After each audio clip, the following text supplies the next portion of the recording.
আলিফ, বা, তা, সা, জিম, হা, খা, দাল, জাল, র, জা।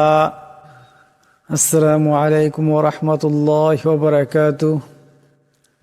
প্রিয় দর্শক ও শ্রোতা, কুরআন শরীফ মহান আল্লাহ তাবারক তাআলার কালাম। এই পবিত্র কালাম অনেক গুরুত্বপূর্ণ এবং অনেক সম্মানীয় কালাম। কথিত আছেন কালামুল মুলুকি মুলুকুল কালাম, অর্থাৎ সমস্ত বাদশাহের বাদশার কালাম, সমস্ত কালাম এবং কথাবার্তার বাদশাহ মহান আল্লাহ তাবারক তাআলার কালাম, সর্বোচ্চ কালাম। এর সম্মান অনেক।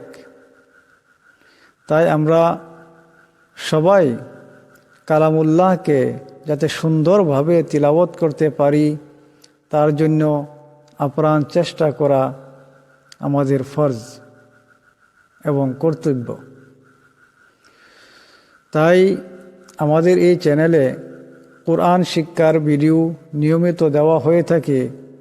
আপনারা যদি আমার চ্যানেলে নতুন হয়ে থাকেন তো অবশ্যই চ্যানেলটাকে সাবস্ক্রাইব করবেন এবং কোরআন শিক্ষার ভিডিও সমূহকে দেখবেন।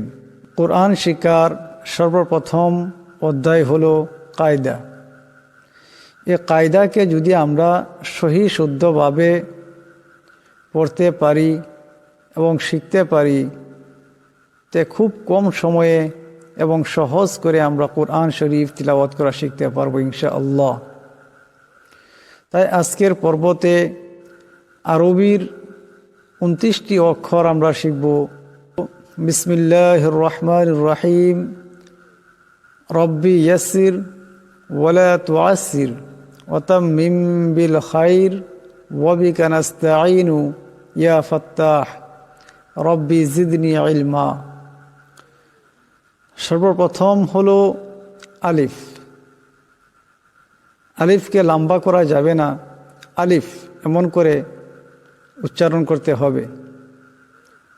তারপরে হলো বা। এখানে দেখেন এই বা অক্ষর লিখতে দুইটি হরফের দরকার হয়েছে, বা এবং আলিফ। তাই বাকে এক আলিফ পরিমাণ লম্বা করিয়া পড়তে হবে। শুধু যদি বা এমনভাবে পড়া হয় তো সেটা শুদ্ধ হবে না।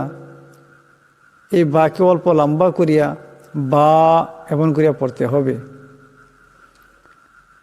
এটা হলো তা, সা, জিম, বা, তা, সা। তার তুলনায় জিমকে অল্প লম্বা বেশি করিয়া পড়তে হবে, কেননা এখানে দেখেন জিম অক্ষরটা লিখতে 3টি আখরের দরকার হয়েছে। তাই এটা অল্প লম্বা করিয়া পড়তে হবে। জিম এমন করে।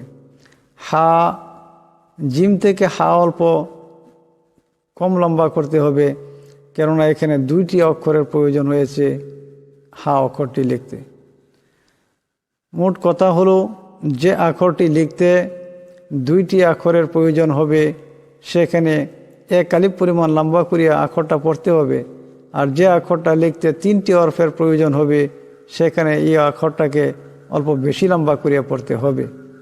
জিম, হা, হা, খা, খা। এই খাকে অল্প মোটা করিয়া পড়তে হবে। দাল, জাল, র, জা, সিন, শিন, সদ, জদ, ত, ল, আইন, গাইন, ফা, কফ, কাফ, লাম, মিম, নুন, ওয়াও, হা, হামজা, ইয়া। এই সর্বমোট 29টি অক্ষর। এখানে নুক্তা পরিচয় দেওয়া হয়েছে। নুক্তা অর্থাৎ ফুট চিহ্ন। দেখেন অক্ষরের নিচে যদি কোনো সময় একটি নুক্তা থাকবে, কোনো সময় কোনো অক্ষরের উপরে 2টি নুক্তা থাকবে, কোনো সময় 3টি নুক্তা থাকবে, কোনো সময় একটি নুক্তা থাকবে, কোনো সময়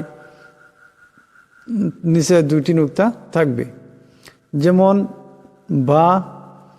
বা লেখার সময় এই বার নিচে এমন করে একটি নুক্তা দেওয়া হয়। তা লেখার সময় তার উপর 2টি নুক্তা থাকে। সা লিখতে সার উপর 3টি নুক্তা আসে। নুন লিখতে নুনের উপর একটি নুক্তা আসে।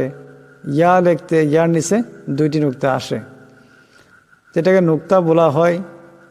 এই নুক্তাগুলি খুব সুন্দরভাবে মনে রাখতে হবে, তবে আমরা আখরগুলি চিনতে পারব।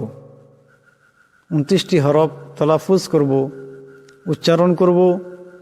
আপনারা খুব সুন্দরভাবে, খুব ধ্যান মনোযোগিতার সহিত শুনবেন।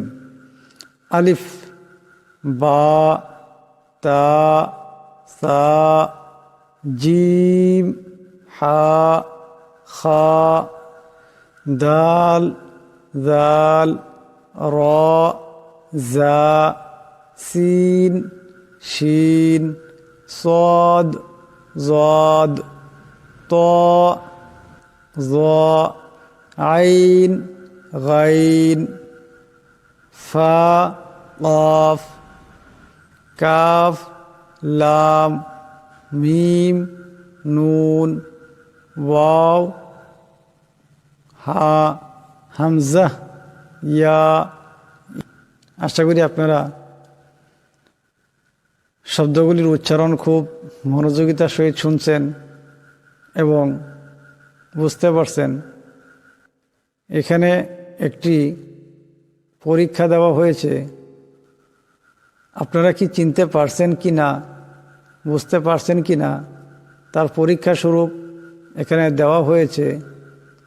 আপনারা কমেন্ট করে জানাবেন। এখানে আমি এটাকে দিলাম 1 নম্বর, এটাকে দিলাম 2 নম্বর। আপনারা কমেন্ট সেকশনে জানাবেন যে 1 নম্বর আখরের নামটা কি, 2 নম্বর আখরের নামটা কি। এটা হবে 3 নম্বর, এটা 4 নম্বর, এটা 5 নম্বর, 6, 7, 8, 9, 10, 11, 12, 13, 14, 15, 16, 17, 18, 19, 20, 21, 22, 23, 24, 25। এই 25টি অক্ষর দেওয়া হলো। কোন আখরটার নাম কি হয় আপনারা অবশ্যই কমেন্ট করে জানাবেন ইনশাআল্লাহ।